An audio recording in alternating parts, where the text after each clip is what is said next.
Sinampahan ng reklamong murder ang negosyanteng si Atong Ang at iba pa kaugnay ng mga missing sabongero. Ayon sa DOJ, malaki ang papel ni Ang sa pagkawala ng mga sabongero. Nasa frontline ng balitang yan, si Camille Samonte. Kasi yung anak ko na yun, hindi naman po sa labahe. Bakit gano'n na po ang ginawa sa kanya? Kung yung sabi nila na ninyope, yun na po ba ang bayad? Yung mas langit sila. Ganun na lang po ba ang ginawa ninyo?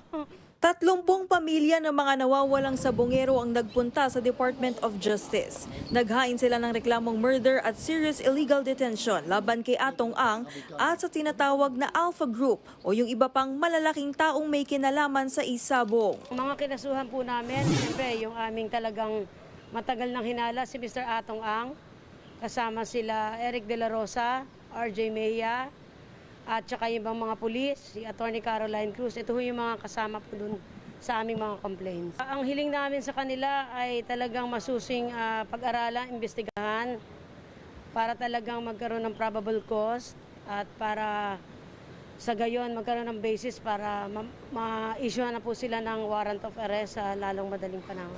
Ayon sa DOJ, malaki ang papel ni Ang sa pagkawala ng mga sabongero kung ibabase sa mga pahayag ng whistleblower na si Julie Dondon Patidongan o alias Totoy.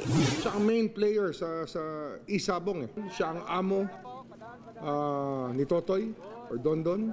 Pera niya ang pinababayad para sa trabaho na ginagawa ng mga kontraktor na pulis. Sinama rin ang salaysay ng mga kapatid ni alias Totoy na sina Ella Kim at Jose Patidongan. Si Ella Kim ang nakita raw sa CCTV na nag-withdraw mula sa account ng isa sa mga nawawalang sabongero. Si Jose naman ang umano'y nakunan sa isang cellphone video na inieskortan ang isang nawawalang sabongero. Ang magkapatid ang sinasabing missing link sa kaso.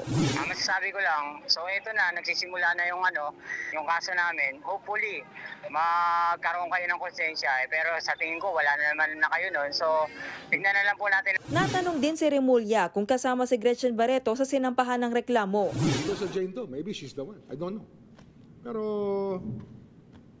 kasama yan sa pwede nating sabihin na persons of interest. Ayon naman kay State Prosecutor General Richard Fadulion, pag-aaralan nilang maigi ang affidavit ng mga kaanak. Kung makitaan ng sapat na ebidensya, doon pa lang magkakaroon ng preliminary investigation at sa kahihinga ng panig ang mga respondent para masagot ang reklamo laban sa kanila. Wala pang bagong pahayag si Ang pero nauna na niyang itinanggi na may kinalaman siya sa pagkawala ng mga sabongero. Nagbabalita mula sa Frontline, Camille Samonte, News 5. Mga kapatid, Ed Lingaw po, maging maalam at may pakialam sa mga napapanahong balita sa ating bansa. Para sa mas malilimang pagtalakay at paghimay sa mga issue at headlines, mag-follow at mag-subscribe sa social media pages ng News 5.